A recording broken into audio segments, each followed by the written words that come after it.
அஸ்ஸலாமு அலைக்கும் வரஹ்மத்துல்லாஹி வபரகாத்துஹு. அன்புள்ள சகோதரர்களை, இந்த மார்க்க கேள்வி பதில் தளத்தில் சகோதரர் சாதி காக்கா அவங்க அப்துல் நாசர் ஜமாலி அவங்களுடைய ஒரு பதிவை போட்டு இதுக்கு விளக்கம் தாங்க அப்படின்னு கேட்டிருக்கிறாங்க. அவங்க போட்டிருக்கக்கூடிய செய்திகளில் பெரும்பகுதி பொய்யான செய்திகளாகவும் பலவீனமான ஹதீஸ்களின் அடிப்படையில் உள்ள செய்திகளாகவும் என்ன செய்து இருக்குது. சில செய்திகள் நபி ஸல்லல்லாஹு அலைஹி வஸல்லம் அவங்க சொன்ன செய்தியும் இருக்குது. எல்லாத்தையும் கலந்து என்ன செஞ்சிருக்கிறாங்க, போட்டிருக்கிறாங்க. அதாவது இதில் ஒன்றாவது என்ன சொல்கிறாங்கண்டா, இன்ஷா அல்லா குர்பானி பிராணியின் ஒவ்வொரு முடிக்கும் ஒரு நன்மை எழுதப்படுகிறது என்றார்கள் நபி ஸல்லல்லாஹு அலைஹி வஸல்லம் அவர்கள் அப்படின்னு போட்டிருக்கிறாங்க. இது இப்னு மாஜா, அஹமது போன்ற ஹதீஸ் நூல்களில் வருது. இது ஆதாரபூர்வமான செய்தி இல்லை. ரெண்டாவதாக போட்டிருக்கக்கூடிய செய்தி சரியான செய்தி. அதாவது தனியாக ஒரு குடும்பத்திற்கு ஒரு ஆடும் 7 குடும்பத்தாருக்கு ஒரு மாடு அல்லது ஒட்டகம் குர்பானி கொடுக்க வேண்டும் அப்படிங்கிறது இருக்குது. அதுபோக மூணாவதாக போட்டிருக்கக்கூடிய விஷயங்கள் குறைந்தபட்சம் ஆடு 1 வயது, மாடு 2 வயது, ஒட்டகம் 5 வயது, செம்மறி ஆடு கொளுத்ததாக இருந்தால் 6 மாதம் முழுமை அடைந்திருக்க வேண்டும் அப்படின்னு போட்டிருக்கிறாங்க.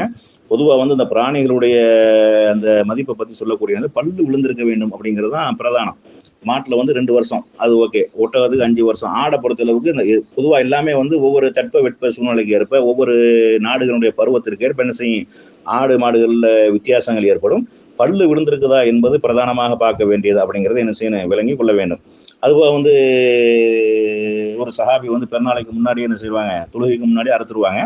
அப்போ அவங்கள என்ன செய்வாங்கன்னா, தொழுகைக்கு அப்புறம் அருங்க அப்படின்னு சொல்லக்கூடிய நேரத்தில் என்கிட்ட 6 மாதம் உள்ள ஒரு குட்டி தான் இருக்குது அப்படின்னு சொல்லக்கூடிய நேரத்தில் அது ஏற்கனவே கொடுத்த 2 ஆட்டை விட சிறந்ததாக இருக்குன்னு சொன்னோமோ அப்போ அதை அருங்க அப்படிம்பாங்க. இது உங்களுக்கு மட்டும்தான் அப்படிம்பாங்க.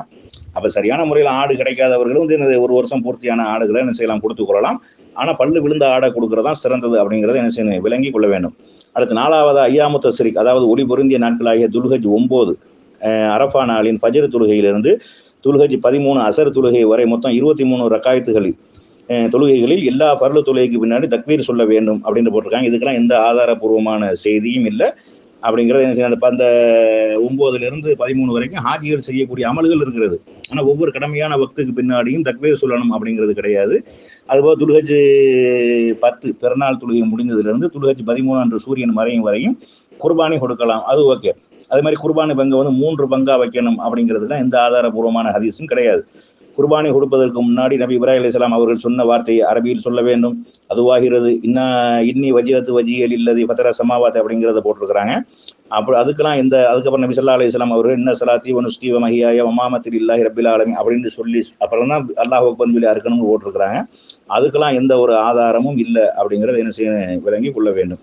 இவங்க என்ன செய்யறாங்க, அவங்க முன்னோர்கள் சொன்னார்கள், இமாம்கள் சொன்னார்கள், கிதாபுகளில் எழுதியிருக்கு அப்படிங்கிறதுக்காக என்ன செய்யறாங்க, எதை வேண்டாலும் போடுறாங்க. ஆனால் ஆதாரபூர்வமான செய்தியின் அடிப்படையில் இவங்க செய்திகளை சொல்ல மாட்டேங்கிறார்கள் அப்படிங்கிறத என்ன செய்ய, விளங்கி கொள்ள வேண்டும்.